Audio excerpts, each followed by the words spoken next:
இந்த கட்சியினுடைய அடிப்படை சித்தாந்தம் என்னவா இருக்கு?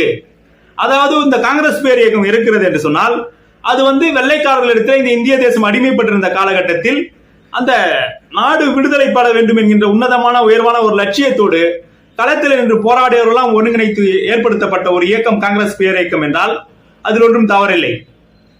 அதுபோல ஒரு கம்யூனிச சித்தாந்தத்தை உள்ளடக்கி இருக்கின்ற ஒரு கட்சி இருக்கிறது என்று சொன்னால் உழைக்கும் மக்களை எல்லாம் ஒன்று திரட்டி அவர்களுக்கான உரிமைகளை கோருவதற்காக ஒரு கட்சி இருக்கிறது என்று சொன்னால் அது பொதுவுடைமை கட்சி அல்லது கம்யூனிச கட்சி என்று நாம் சொல்கிறோம்.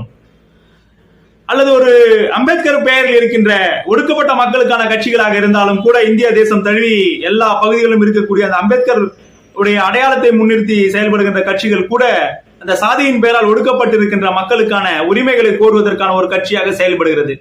இப்படி எல்லா கட்சிகளுக்கும் ஒரு சித்தாந்தம், ஒரு கோட்பாடு, அவர்கள் சென்று சேர வேண்டிய இலக்கு என்கின்ற ஒரு இலக்கு இருக்கின்ற போது இந்த பாரதிய ஜனதா